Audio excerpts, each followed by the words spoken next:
Welcome back. Bulletin کا باقاعدہ آغاز کریں اور سب سے پہلے بات کریں کہ پاک فوج کے شعبہ تعلقات عامہ ISPR کے director general major general Ahmed Ashraf نے کہا ہے کہ پاک فوج نے اپنے خود احتسابی کے عمل کو مکمل کر لیا ہے۔ جو افسران GHQ، جناح ہاؤس اور فوجی تنصیبات کی حفاظت میں ناکام رہے ان کے خلاف کارروائی ہوئی ہے۔ لیفٹیننٹ جنرل کے عہدے کے افسر سمیت 3 افسروں کو نوکری سے فارغ کر دیا گیا ہے۔ DG ISPR نے یہ بھی کہا ہے کہ ایک ریٹائرڈ 4 اسٹار کی نواسی اور ایک ریٹائرڈ 4 اسٹار افسر کا داماد بھی گرفت میں ہے۔ 3 میجر جنرلز اور 7 بریگیڈیئر سمیت 15 افسران کے خلاف تعدیبی کارروائی مکمل ہو چکی ہے۔ میجر جنرل احمد شریف نے کہا ہے کہ جو کام دشمن 76 سال میں نہ کر سکا وہ 9 مئی کو مٹھی بھر شرپسندوں نے کیا۔ 9 مئی کے واقعات کے لیے پہلے سے اضطراب پیدا کیا گیا۔ انہوں نے کہا کہ شہداء کے خاندان سوال کر رہے ہیں کہ 9 مئی کے منصوبہ کب قانون کے کٹہرے میں آئیں گے۔ DG ISPR نے مزید کہا ہے کہ اب تک کی تحقیقات میں بہت سے شواہد مل چکے ہیں، مزید مل رہے ہیں۔ ملک دشمن قوتوں کی کوشش تھی کہ عوام اور فوج کے رشتے میں دراڑ ڈالی جائے۔ افواج پاکستان عوام کے لیے انگنت قربانیاں دے رہی ہے اور دیتی رہے گی۔ میجر جنرل احمد شریف نے کہا کہ 9 مئی کو انقلاب کا جھوٹا نعرہ لگا کر نوجوانوں کو بغاوت پر اکسایا گیا۔ ثانیہ 9 مئی کو نہ بھلایا جائے گا، نہ ملز افراد اور منصوبہ سازوں کو معاف کیا جائے گا۔ انہوں نے کہا کہ دہشت گردی کے خلاف آپریشن یکسوئی سے جاری ہے۔ افواج پاکستان کے خلاف زہریلا پروپیگنڈا کیا جا رہا ہے۔ شہداء کے خاندانوں کی دل آزاری کی گئی ہے۔ کیا شہداء نے قربانیاں اس لیے دی تھیں کہ ان کی نشانیوں کو بے حرمتی سے کیا جائے، جبکہ انہوں نے اپنے مذموم سیاسی مقاصد کے لیے شہداء کی قربانیوں کو ایجنڈے کی بھیٹ چڑھا دیے؟ وہ لوگ قانون کے کٹہرے میں کب لائے جائیں گے؟ گھناؤنے عمل کی منصوبہ بندی کرنے والے کب قانون کے کٹہرے میں لائے جائیں گے؟ شہداء کے ورثہ آرمی چیف اور ہم سے بار بار سوال کر رہے ہیں کہ DG ISPR نے کہا ہے کہ افواج کو کسی صورت اپنے عوام سے جدا نہیں کیا جا سکتا۔ 1 سال سے سیاسی مقاصد اور اقتدار کی ہوس میں جھوٹا پروپیگنڈا چلایا گیا۔ ثانیہ 9 مئی کو فوج اور ایجنسیوں پر ڈالنے سے زیادہ شرمناک بات کی جا سکتی ہے۔ گرفتاری کے چند گھنٹوں میں 200 مقامات پر فوجی تنصیبات پر حملہ کروایا گیا۔ میجر جنرل احمد شریف نے کہا کہ کیا فوج نے خود اپنے خلاف ذہن سازی کروائی؟ کیا تمام فوجی تنصیبات پر فوج نے حملہ خود کروایا؟ کیا ہم نے اپنی فوجیوں سے اپنے شہداء کی یادگاروں کو جلایا؟ قلعہ بالا سارک میں اسلحہ کا مظاہرہ کیا گیا، جبکہ کس نے کیا یہ؟ جب یہ سلسلہ چل رہا تھا نامی بے نامی اکاؤنٹ سے کون سے پرچار کر رہا تھا؟ مزید جلاؤ۔ DG ISPR نے مزید کہا کہ انسانی حقوق کے خلاف ورزی کا بیانیہ پاکستان کے خلاف بنایا جاتا ہے۔ زیادہ تر دیکھا گیا ہے کہ دہشت گردی کی تنظیمیں اس بیانیے کے پیچھے چھپی ہیں۔ پروپیگنڈے کے لیے فیک ویڈیوز اور آڈیوز پھیلائی جاتی ہے۔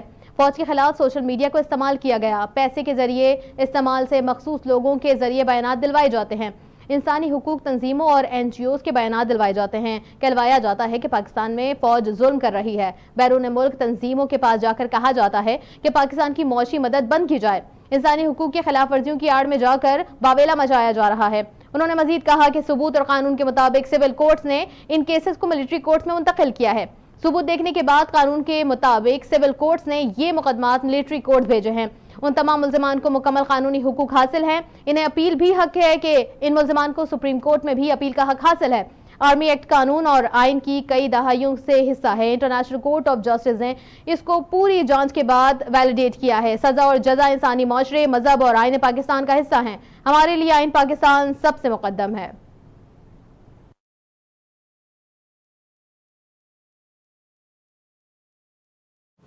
قائم مقام صدر صادق سنجرانی نے الیکشن ایکٹ ترمیمی بل پر دستخط کر دیے۔ قائم مقام صدر نے وزیر اعظم کی جانب سے بھیجی گئی سمری پر دستخط کر دیے، جس کے ساتھ یہ بل ایکٹ آف پارلیمنٹ بن گیا ہے۔ الیکشن ایکٹ کی ترمیم کے تحت نااہلی 5 سال سے زیادہ نہیں ہوگی۔ الیکشن ایکٹ میں کہا گیا ہے کہ الیکشن کمیشن عام انتخابات کی تاریخ کا اعلان کر سکے گا۔ خیال رہے کہ گزشتہ روز قومی اسمبلی میں نااہلی کی زیادہ سے زیادہ سزا 5 سال کرنے کا بل اتفاق رائے سے منظور کیا گیا تھا، جبکہ یہ بل سینٹ سے پہلے ہی منظور ہو چکا ہے۔ اس کے علاوہ قومی اسمبلی نے الیکشن کی تاریخ الیکشن کمیشن کو دینے کا بل بھی اتفاق رائے سے منظور کیا ہے۔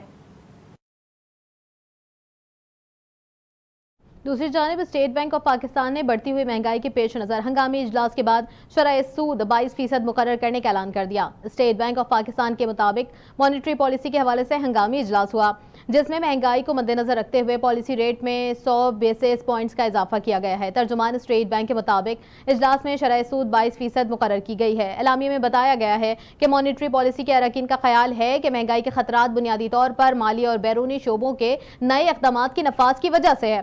کمیٹی کا ماننا ہے کہ شرح سود میں اضافے کی مدد سے مالی سال 2025 کے آخر تک افراد زر کو کم کرنے میں مدد ملے گی۔ اسٹیٹ بینک اعلامیے کے مطابق IMF شرائط پوری کرنے کے لیے بجٹ 2023-24 کے اقدامات اور درآمدات پر پابندی اٹھائی گئی، جبکہ بجٹ میں PDL میں اضافہ اور دیگر ٹیکس اقدامات مہنگائی میں اضافے کا سبب بنیں گے۔ اعلامیے کے مطابق درآمدات کے لیے زر مبادلہ کی فراہمی میں ترجیحی شعبوں کے شرط کے خاتمے میں بھی مہنگائی کا اضافہ ہوا ہے اور شرح مبادلہ پر دباؤ بڑھے گا۔ PDL میں اضافہ اور درآمدات پر پابندی خاتمہ IMF پروگرام کی تکمیل کے لیے ضروری اقدامات تھے۔ اسٹیٹ بینک کے مطابق شرح سود میں اضافہ کر کے IMF پروگرام کی تکمیل سے 2023-24 میں پرائمری سرپلس کا ہدف پورا کرنے میں مدد ملے گی۔ مانیٹری پالیسی میں اضافے کا فیصلہ IMF پروگرام کی تکمیل بیرونی شعبہ کی کمزوریوں پر قابو پانے اور معاشی بے یقینی کو کم کرنے میں معاون ثابت ہوگا۔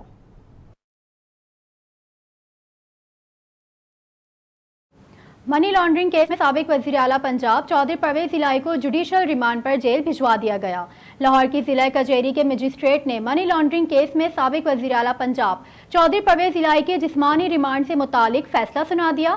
FIA نے عدالت سے پرویز الہی کے 14 روزہ جسمانی ریمانڈ کی استدعا کی۔ FIA پروسیکیوٹر نے کہا کہ پرویز الہی کے خلاف منی لانڈرنگ کی تحقیقات کر رہے ہیں۔ پرویز الہی اس وقت اسپیکر پنجاب اسمبلی اور پبلک آفس ہولڈر تھے۔ پروسیکیوٹر نے کہا کہ شواہد ہیں کہ محمد زمان نے پرویز الہی کے لیے منی لانڈرنگ کی۔ عدالت چودھری پرویز الہی کا جسمانی ریمانڈ منظور کرے۔ پرویز الہی کے وکیل رانا انتظار نے دلائل دیتے ہوئے کہا ہے کہ پرویز الہی کے خلاف یہ 7ویں FIR ہے، ایک میں ضمانت ملتی ہے تو دوسری میں گرفتار کر لیتے ہیں۔ وکیل رانا انتظار نے کہا کہ جو ثبوت پیش کیے گئے ایک بھی پرویز الہی کے خلاف نہیں۔ محمد زمان سے زبردستی بیان لیا گیا، ان کے بیان میں پرویز الہی کے خلاف کچھ بھی نہیں ہے۔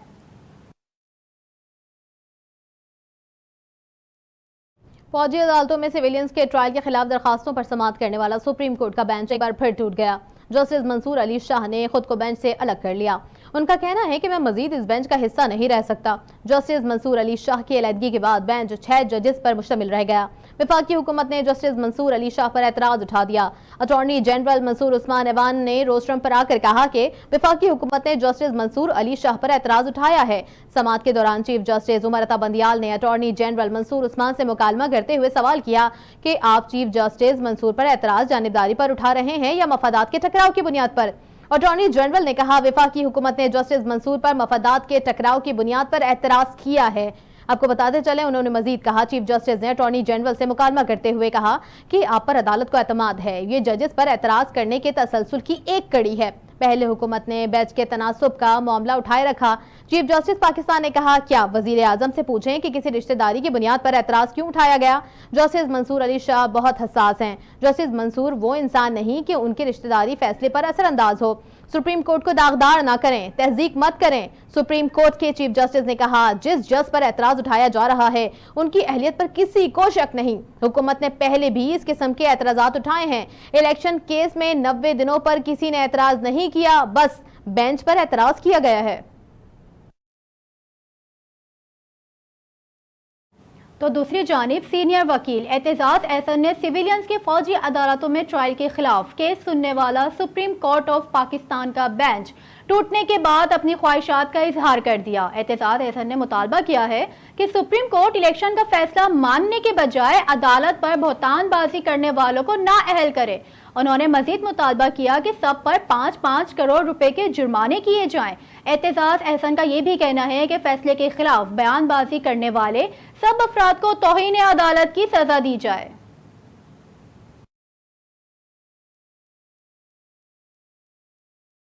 اسلام آباد کی عدالت نے حکم دیا ہے کہ شہباز گل پاکستان میں جس ایئرپورٹ پر نظر آئے گرفتار کر کے عدالت میں پیش کیا جائے۔ جج طاہر عباس سپرا نے چیئرمین نادرہ کو شہباز گل کا شناختی کارڈ بلاک کرنے کا حکم بھی دے دیا ہے۔ جج نے اپنے حکم میں کہا کہ شہباز گل جان بوجھ کر کیس کے ٹرائل کو آگے نہیں بڑھانا چاہتے۔ جج طاہر عباس سپرا نے اپنے حکم میں کہا کہ شہباز گل کی اسلام آباد اور فیصل آباد میں واقع رہائش گاہوں کے باہر انہیں اشتہاری قرار دینے کا اشتہار چسپاں کیا جائے۔ عدالت نے ڈپٹی کمشنر فیصل آباد اور اسلام آباد کو شہباز گل کی جائیداد کی رپورٹ 30 دن میں جمع کرانے کا بھی حکم دے دیا ہے۔ عدالت نے شہباز گل کو اشتہاری قرار دینے کی کارروائی شروع کرنے سمیت دیگر رپورٹس جولائی کو طلب کر لی ہیں، جبکہ ASI نے شہباز گل کے ناقابل ضمانت وارنٹ کی تعمیلی رپورٹ بھی عدالت میں جمع کروا دی ہے۔ ASI آصف عوان نے عدالت کو بتایا کہ شہباز گل کو وارنٹ کے مطابق گرفتار کرنے کی کوشش وارنٹ کی تعمیل نہ ہونے کے لیے شہباز گل جان بوجھ کر امریکہ چلے گئے۔